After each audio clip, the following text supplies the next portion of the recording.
午休过后，伴着绿荫走来的这位老人，看上去平常的就像一棵老榕树。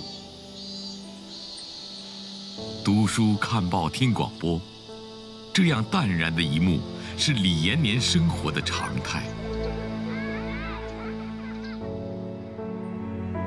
这枚代表着国家最高荣誉的勋章，却记载着他不平凡的人生。李延年，志愿军1级英雄，特等功臣，历经战火洗礼，舍生忘死，英勇杀敌，为建立保卫新中国做出巨大贡献。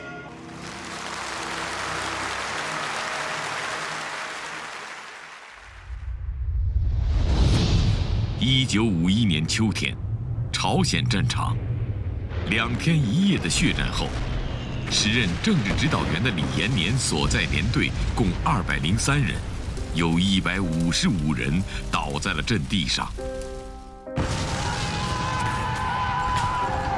他带领剩下的战友们顶住敌人一轮又一轮的攻击，坚守住了阵地。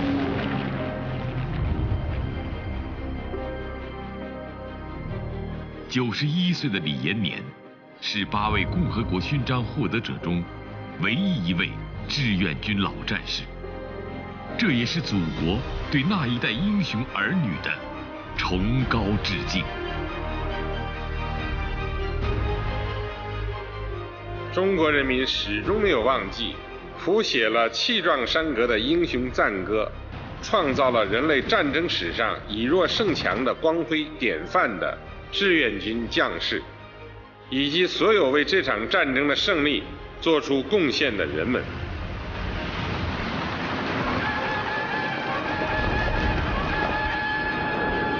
一部抗美援朝战争史，就是一部英雄的史诗。2年9个月的抗美援朝战争，涌现出近6000个功臣集体和30多万名英雄功臣。他们不愧为中华民族的英雄儿女，不愧为祖国安全和世界和平的坚强卫士。穿越时空，一个个闪亮的名字，与一面面血染的战旗一起，向着胜利高高飘扬。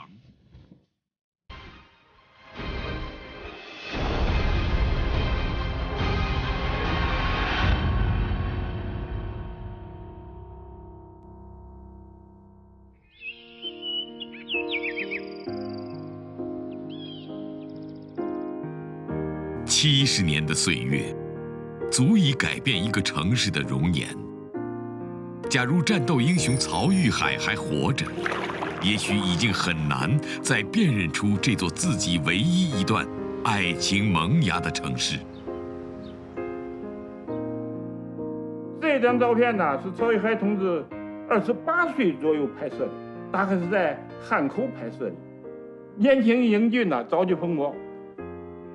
在渡江的时候，曹玉海同志负伤了，他已经转业到地方当干部了。转业之前，曹玉海是第38军著名的钢铁营长，从抗日战争到解放战争，参军7年，7次立功，6次负伤。突破长江南下的时候，他负伤了，在休养的过程中，他认识了这个医院的护士。好了以后呢，这时候他给这个护士啊就订婚了，有未婚妻了。1950年6月，朝鲜内战爆发。没过多久，身在武汉的曹玉海听到了自己的老部队紧急北上的消息。老兵的直觉让曹玉海意识到战争即将来临，重返战场的念头油然而生。当时首长能给他讲啊，说你打了这么久的仗，已经在地方安排工作了，你未婚妻都确定关系了，你就不要去了，你成家立业吧，老婆孩子热炕头吧。在枪林弹雨中九死一生的曹玉海，当然珍惜爱情。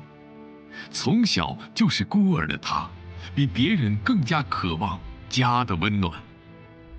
然而，当新生的共和国面临危险之际，在家与国之间，曹玉海选择了为祖国而战。他坚决要求重新参军回部队。他说打仗不能缺我，事业政治部批准了，当场就重新回到部队。带着未婚妻的不舍和嘱托，28岁的曹玉海再次穿上军装，后来奔赴朝鲜战场。32团的干部战士非常欢迎他重返部队，又是他头脑灵活，能够很好利用战术，打仗不吃亏。1951年1月25日，第4次战役打响。已连续参加前3次战役的曹玉海接到命令，坚守金安里以北350.3高地。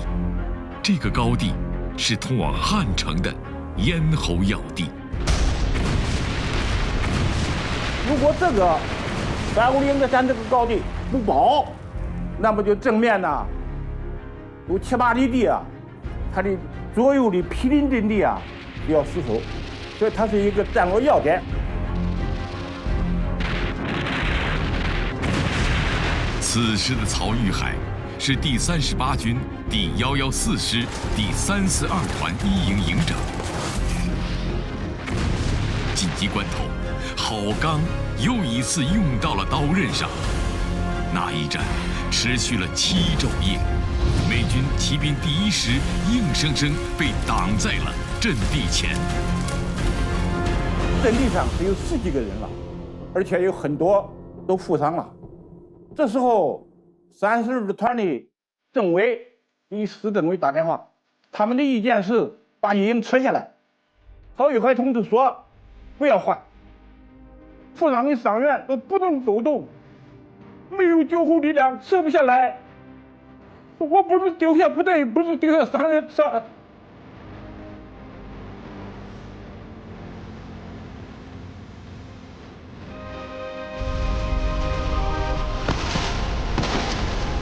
呼啸的子弹擦着头皮飞过，早已将生死置之度外的曹玉海做好了血战到底的准备。1951年2月12日拂晓，美军孤注一掷，以1个团的兵力发起猛烈进攻，整个阵地成了一片火海。在敌人漫天的炮火下，曹玉海再一次负伤。曹玉海负伤以后，他给团里通了电话，他坚决不撤。这个团里首长说：“你还有什么交代？有什么要求？”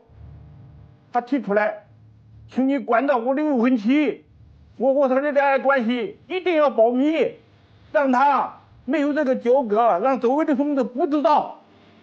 另外，找爱人成婚。硝烟炮火中，年轻的营长心中一直装着对未婚妻的爱和牵挂，直到生命最后一刻。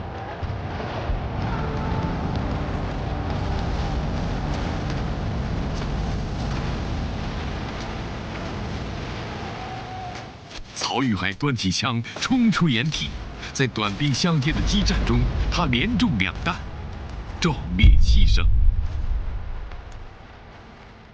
同医院胳膊已经负伤了，回来向团里报告，团里首长很激动，他不会，我们这个副连长指挥啊，现在医院的副连长指挥，他让我给团里报信儿了。我现在就上，我现在就回去，我现在就回去。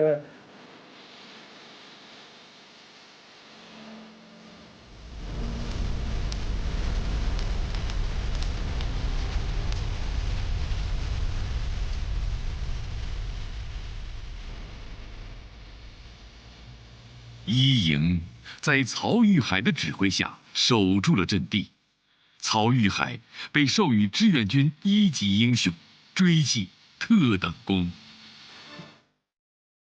曹玉海是当之无愧的英雄与营长，他本来可以生还，上级有命令可以撤下来，他不撤下来，视死如归啊，更是可贵啊。曹玉海牺牲后，远在江城武汉的未婚妻并不知道，他深深爱着的那个浑身战伤的英雄，再也不能回到自己身边了。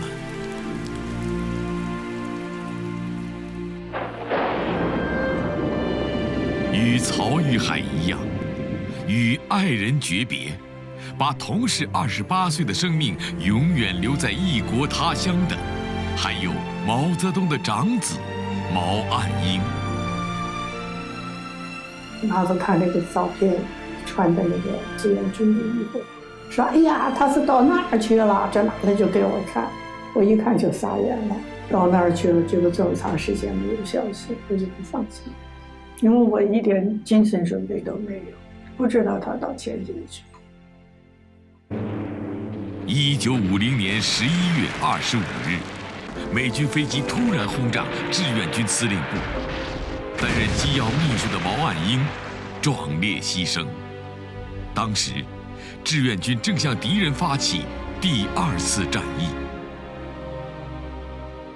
毛泽东得知毛岸英牺牲的消息，已经是1个多月之后。直到志愿军打过38线，周恩来的信才送到了毛泽东案头。周恩来信中说，毛岸英同志的牺牲是光荣的。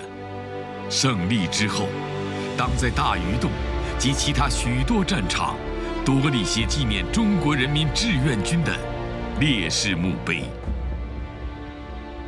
那时候就说，主席知道，我不知道。主席这才说没有告诉你，他已经牺牲了。然后我就哭了，我就回去了，我就给他握手。一握手，我发现他有2个手冰凉冰凉。我突然意识到，说他比我还难过。毛岸英是毛泽东一家为革命献出的第6位亲人。成千上万与毛岸英一样的英烈，安葬在了他们生前战斗过的地方。每当春夏，漫山遍野盛开的金达莱，就像这些用生命捍卫和平的不朽英灵洒下的鲜血。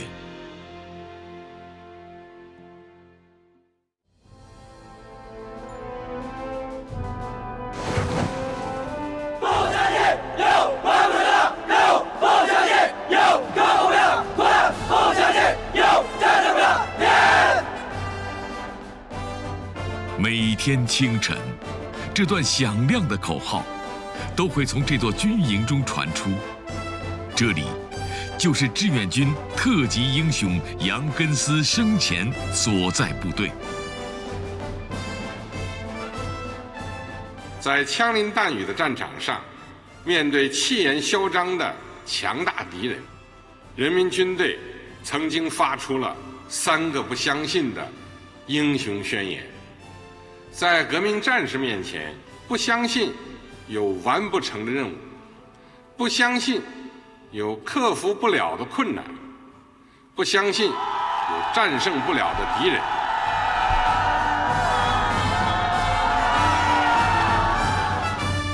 在上小高岭阵地前，杨根思给全连官兵做战前动员时，叫响了闪烁着革命英雄主义光芒的3个不相信。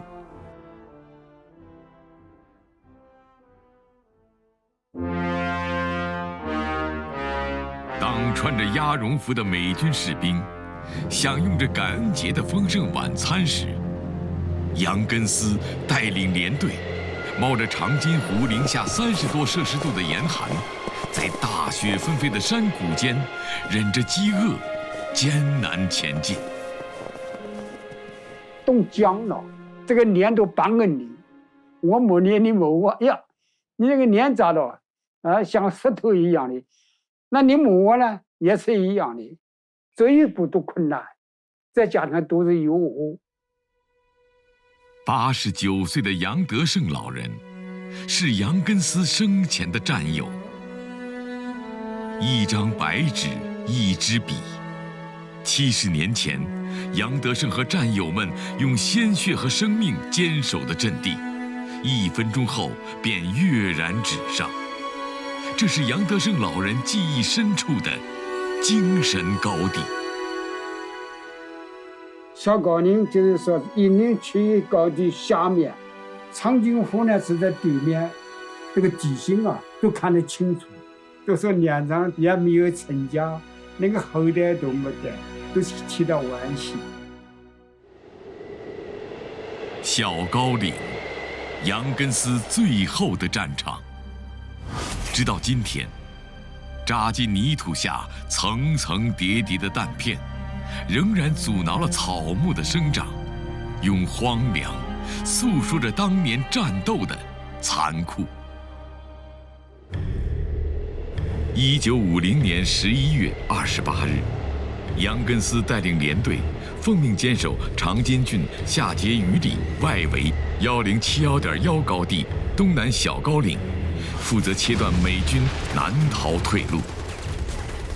他向营长做过保证的，不让敌人就是说爬过他那个阵地，就是说人在阵地在，因为代表全连，一定要坚守阵地。长津湖之战在漫天大雪中打响，这是一场血肉筋骨对冰冷钢铁的较量。急于夺路而逃的美军潮水般冲过来，飞机扔下的炸弹将阵地变成了火海。那个炸弹丢下的那个雪呢，都满天飞啊，有好多都牺牲那个的，整个阵地上都是继续的。小高岭打得只剩下杨根思一个人。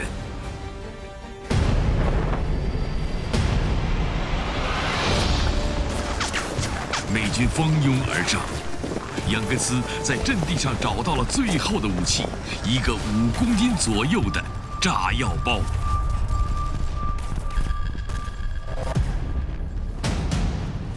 连长最后一面，我们两个说了话的，喊我小杨，小杨兄弟，不要当高中，不要丢我的名声。一句话，任务结束以后，我在，阵地在。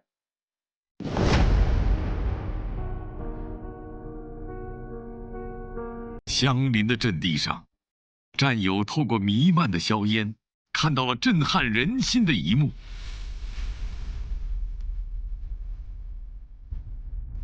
杨根思抱起炸药包冲向敌群，30米、20米、10米。当围上来的美军终于明白了这个中国军人要做什么时，惊慌失措，慌忙后撤。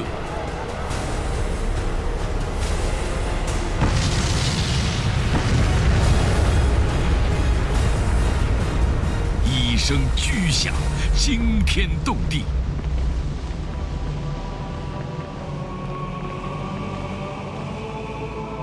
杨根思与大山化成一体。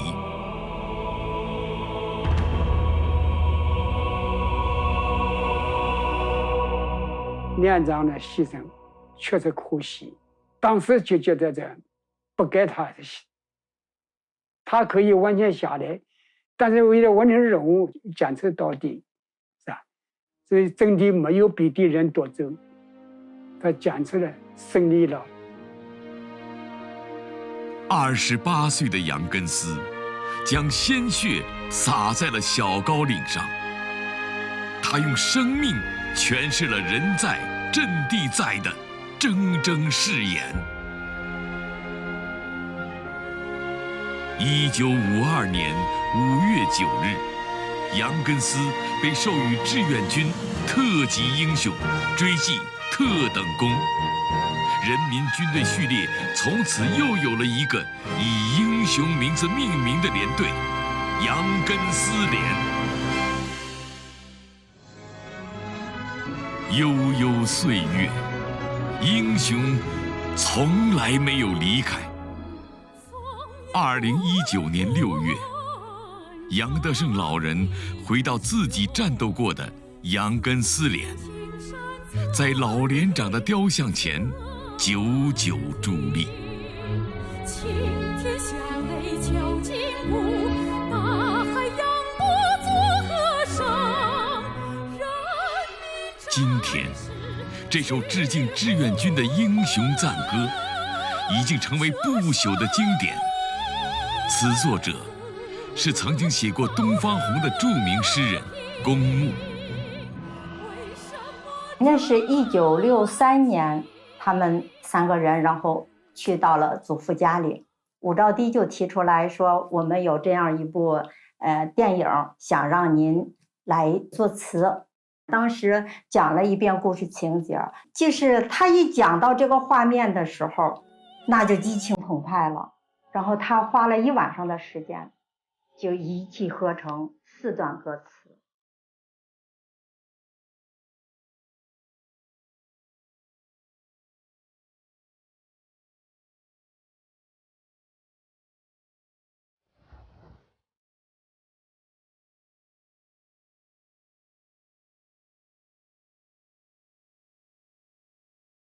为什么战旗美如画？英雄的鲜血染红了它。为什么大地春常在？英雄的鲜血开鲜花。在志愿军英雄模范名录里，有6位英模参加过1950年全国战斗英雄代表会议，他们是爆破英雄杨根思、登高英雄杨连第、侦察英雄刁仁中、英雄连长车元禄、特种功臣王凤江，以及电影《渡江侦察记》中主人公原型齐近虎。他们都是战争的传奇。在朝鲜战场，他们用热血捍卫了英雄的荣光。他们这些英勇创举啊，首先他们心中有党、有祖国、有人民军队，他们有高度的革命英雄主义精神，不怕牺牲，不怕流血，无论是艰难险阻，都要坚持奋斗，最后夺取胜利。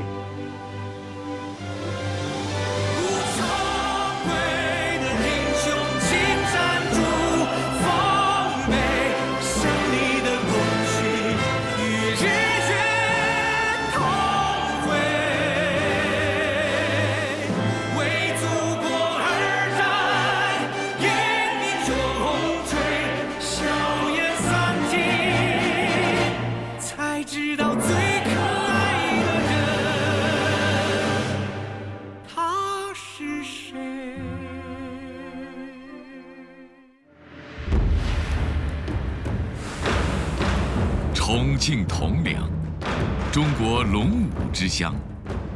1951年，从这里走出的志愿军战士邱少云，用一种无惧生死的战斗姿态，感动着无数中国人。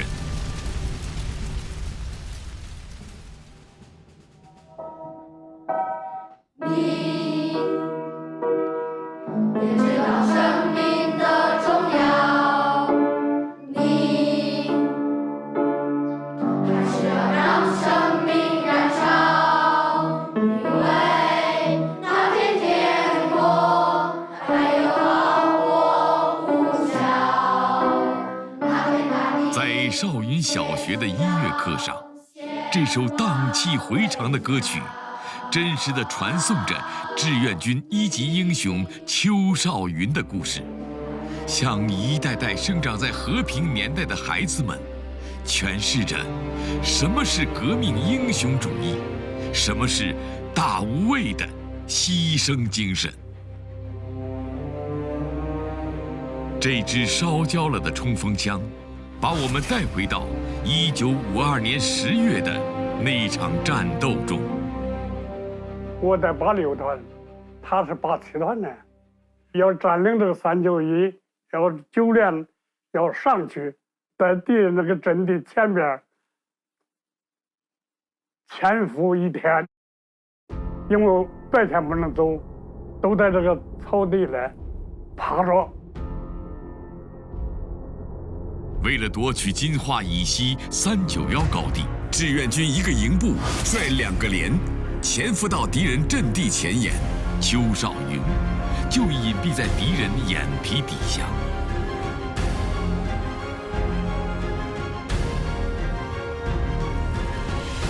一颗燃烧弹燃着了草丛，腾起的火苗卷过他的身躯。现场的气氛马上紧张起来，邱少云一动，全营就会暴露。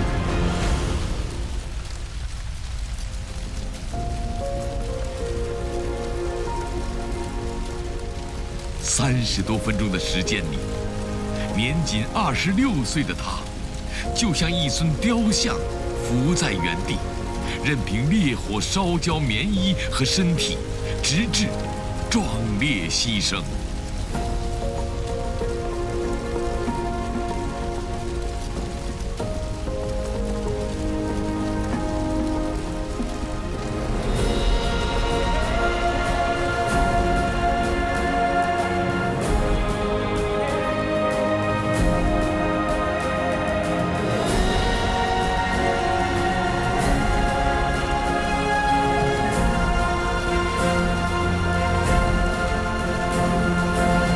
邱少云为啥不动？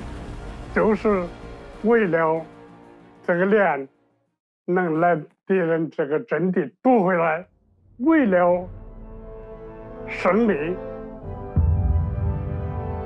为了胜利，不怕烈火；为了胜利，不知饥饿；为了胜利，不畏严寒；为了胜利，不惧伤痛；为了胜利，可以献出一切，甚至生命。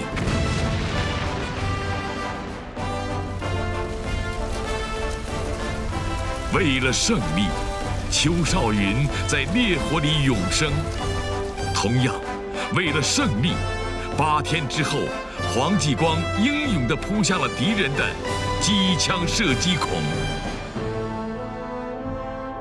院长下了命令，5丢7.9，一团土地也不能丢。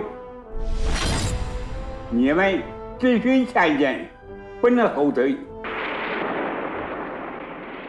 就这个时候，张光生带着黄继光下的连队，下了连队以后，说是一定得夺回战地来呀。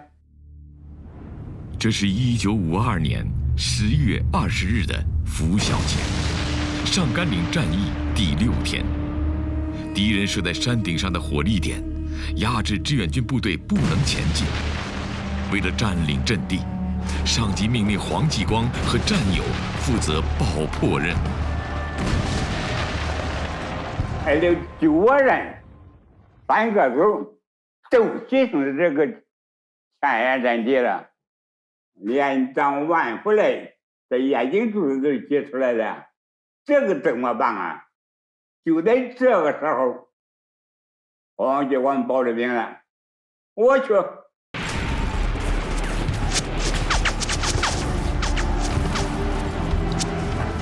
危急时刻，面对敌人的疯狂扫射，黄继光迅速抵近火力点，连投几枚手雷。在弹药用尽后，为了战斗的胜利，黄继光顽强地爬向敌火力点。在靠近地堡射孔时，奋力扑上去，用自己的胸膛堵住了敌人正在射击的枪眼，壮烈牺牲，年仅21岁。黄继光牺牲了以后，机枪不响了，4号院吹冲锋号，冲锋号一吹，我们哗，就2000万上学会了战地。战斗结束，战友们发现黄继光仍然趴在地堡上，子弹打穿了他的身体，背上留下了一个碗口大小的贯穿弹孔。黄继光这个当时呢是戴着帽子，脸是有点沾土嘛，有点黑，抬下来以后血流干了，粘在衣服上面，前面是枪眼，后面脊椎打穿了。在抗美援朝战场上担任卫生员的王清珍，曾经为黄继光整理遗体。回忆起那令人心疼的场景，仍历历在目。处理遗体，抬到了沟边，沟边的用那个温水，是男同志把它浇了湿润以后，在这枪口那个上面的布慢慢给揭下来，接下来换干净衣服。黄继光气壮山河的一扑，为战友开辟了胜利之路，被授予志愿军特级英雄。1953年4月，毛泽东请黄继光的母亲邓芳芝到中南海做客，表达对一位英雄的母亲的敬意。21岁的黄继光，直到牺牲都没有留下一张照片。后来，凭借黄继光母亲邓芳芝的回忆，画家为黄继光留下了这张广为流传的画像。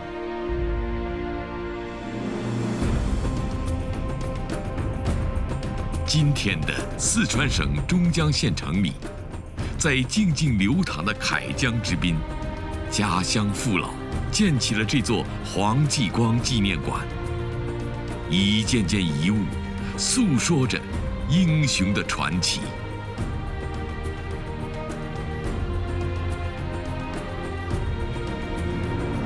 每一个中国人，我觉得都应该到这些地方来看看，来感受一下英雄的气概。真的，厚厚的棉衣已经打通了，然后那种的话，活生生的，它是一条生命的话，要让你在生死面前去做一个选择，我觉得真的好难。但是那一刻，黄继光一点都没有犹豫，哎，觉得太牛了，真的是了不起。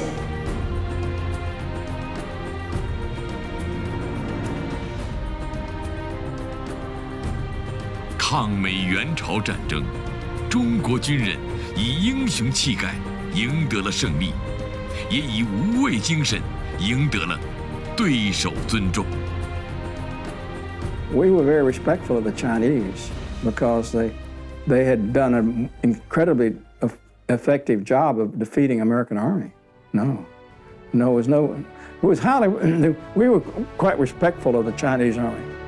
나라를 위해서 그러고 한 채 땅도 안 뺏기려고 우리가 고지를 포기하지 아니하고 적군과 싸웠어요. 그 사람들은 죽음을 들지 않아요. 그 사람들도 후퇴는 못하게 하니까. 为了祖国，死不还家；为了荣誉，血战到底；为了胜利，前仆后继。这样一支英雄军队，还有什么战争奇迹不能创造？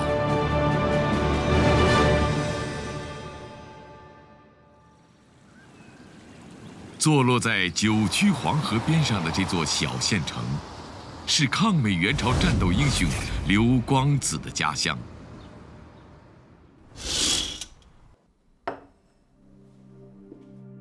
工作之余，刘继霞时常从书中重温有关父亲刘光子的峥嵘往昔。刘光子同志业经批准，记1等功1次，这是我爸爸的喜报。当地政府送到我们家乡，同时还给我爸爸送了一个爱国工程的金字大匾，我们至今在家一直保存着。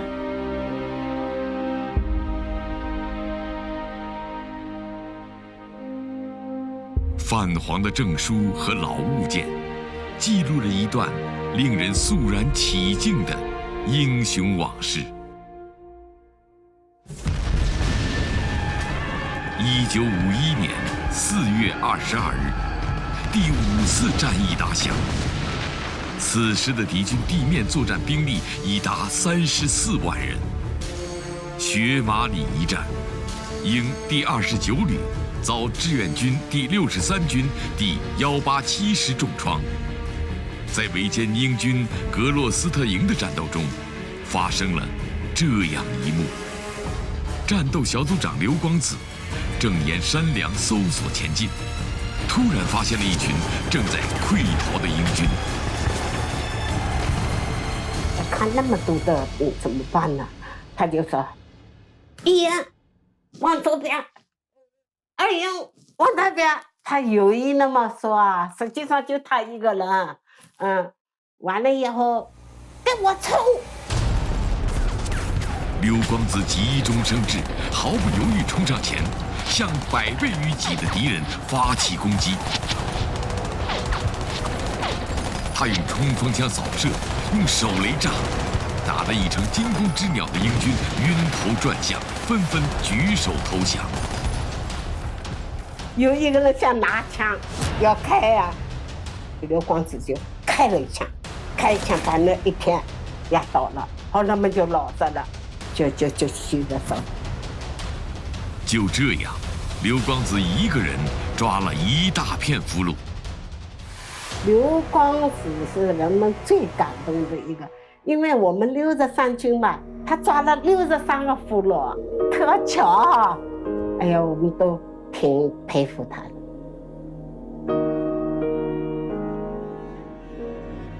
位于英国格洛斯特郡的这座博物馆，存放着关于格洛斯特营的历史档案。格洛斯特营又称皇家陆军双辉营，是英军精锐中的精锐。然而，曾经威名赫赫的精锐部队，竟然被一名志愿军战士的英雄气概压倒了。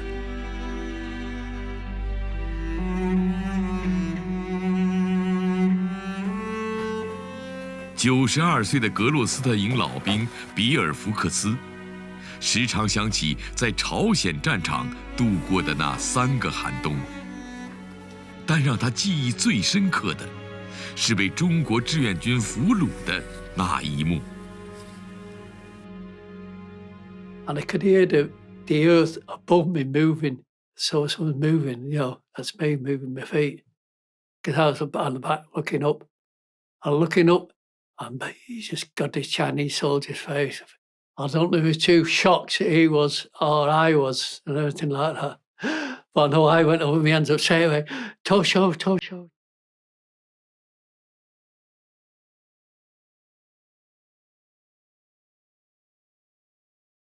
在刘继霞的记忆里，父亲抓俘虏的事情很少跟家人和外人提及。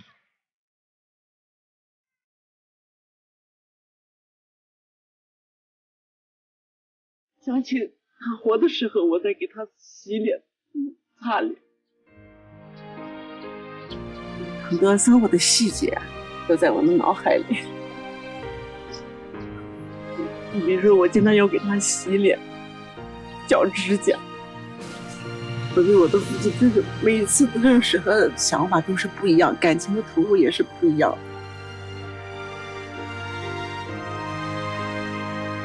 1958年，刘光子带着曾经的荣光走下战场，复员回到家乡后，过着平凡的生活，坚守着军人的初心本色。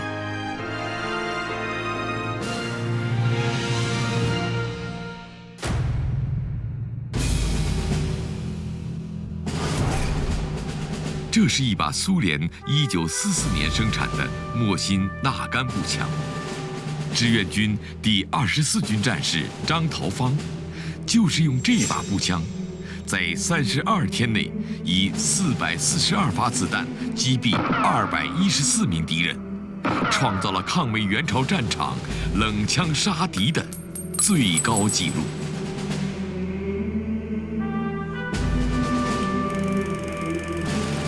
晚上也练，白天也练。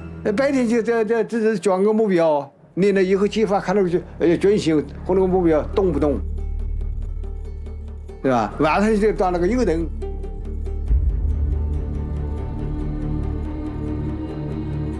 1953年元旦刚过，经过一段时间的训练后，22岁的神枪手张桃芳登上597.9高地。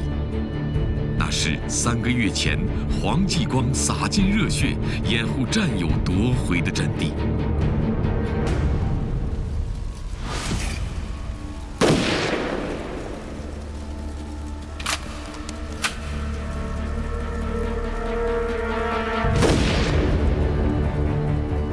没过多久，张桃芳就用240发子弹毙伤71个敌人，成为全连的头号狙击手。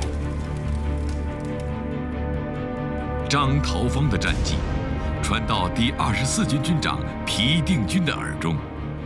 这位在国内解放战争时期中原突围一战成名的战将，对此竟有些不相信。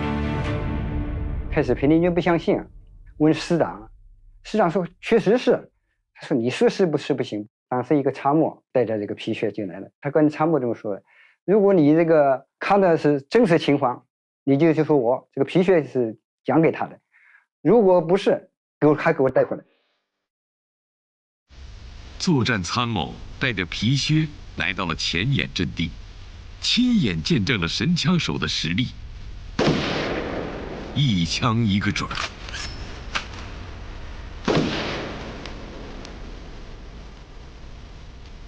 张桃芳得到了军长的那双皮靴，他把积攒的击中敌人的弹壳一起装进这双靴子里，数了数，211枚。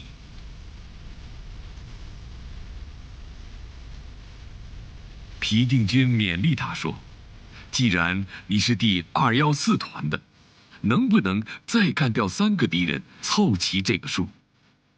张桃芳回到狙击阵地，又击杀了3个敌人。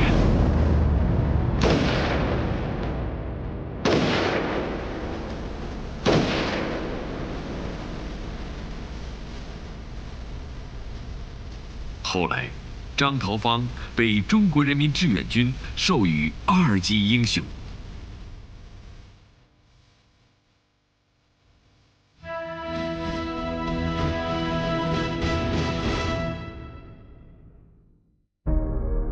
出现在1951年第4期《人民画报》封面上的这位英姿飒爽的女军人，叫李兰丁。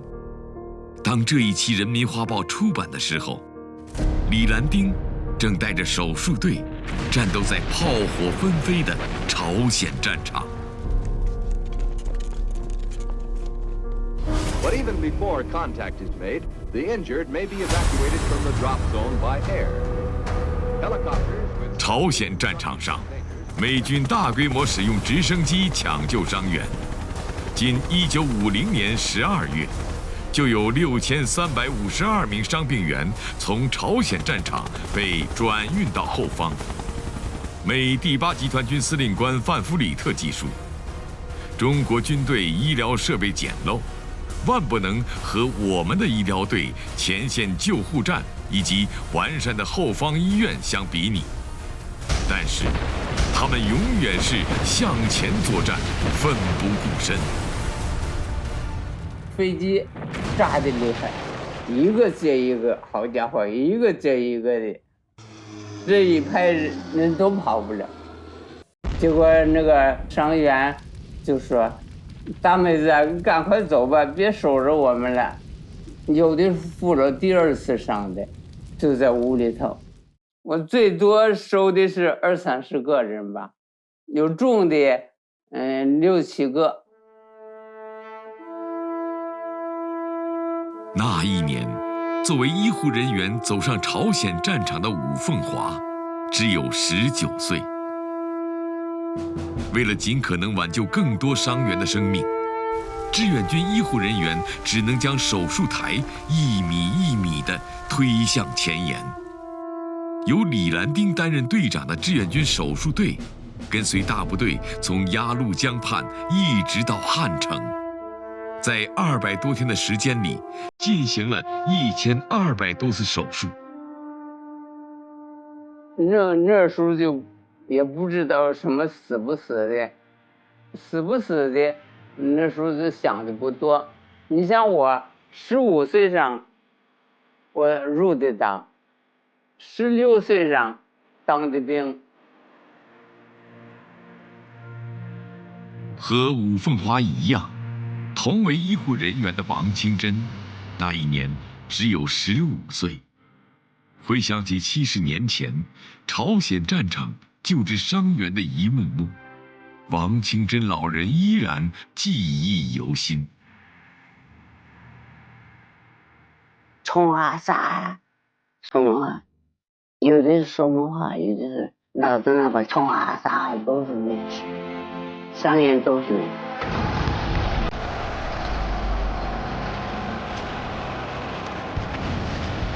冲啊，杀啊！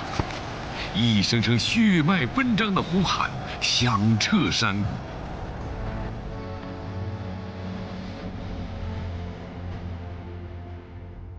生命中注定会有一些时光，深植于他们内心，魂牵梦萦。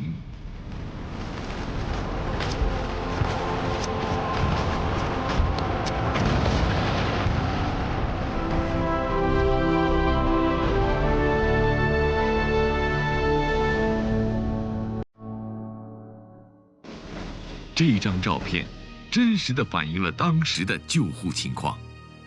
照片中的伤员躺在简易木床上，面部包着纱布，只露出嘴巴。王清真在战友的配合下，俯下身用嘴给伤员喂药。拿手一掰，把嘴巴掰开以后，我就嚼，像大人喂小孩一样。这样子嚼，哎，我说嚼可以喂进去，饭也可以喂啊，嚼烂了可以啊，这样子的。他说你真是我的好妹妹。志愿军医护人员视战友如兄弟，视伤员为亲人。在他们守护的一个个生命背后，有这样一个令人震撼的数字。冒着敌人的炮火，志愿军白衣战士克服种种艰难险阻，先后救治伤员38.3万名。这是革命英雄主义和人道主义共同创造的战场救护史上的奇迹。当时想的是救伤员，哪怕牺牲了也得把伤员弄好，是这样的一个精神，死都不怕，我还怕这些。牺牲在朝鲜战场上的英烈，他们长眠在流尽最后一滴血的那片土地上。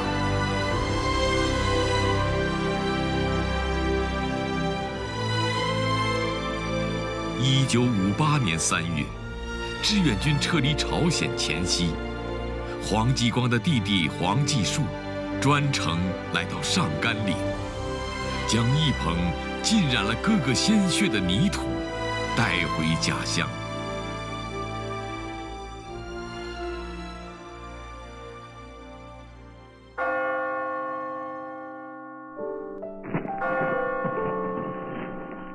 逝者如斯，时光流转，英雄儿女的身后早已鲜花绽放。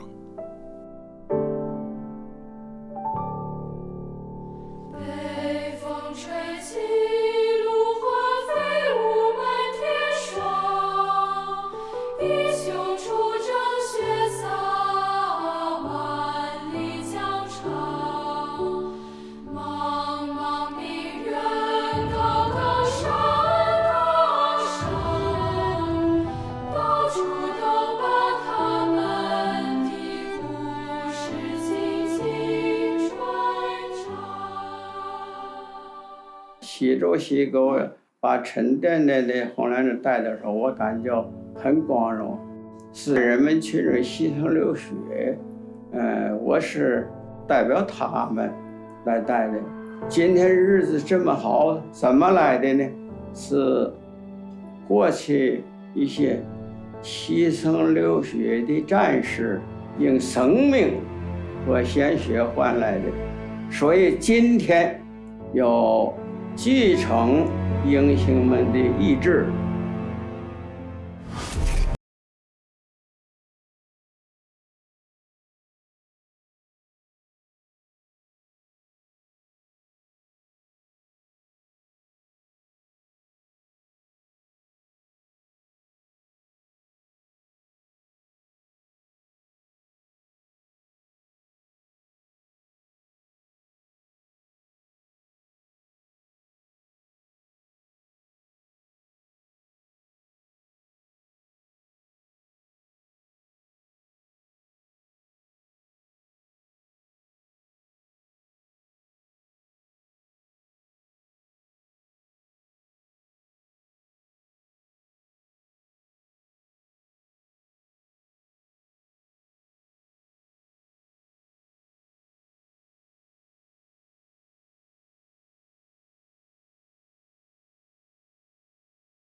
全国各族人民要像英雄模范那样坚守，像英雄模范那样奋斗，共同谱写新时代人民共和国的壮丽凯歌。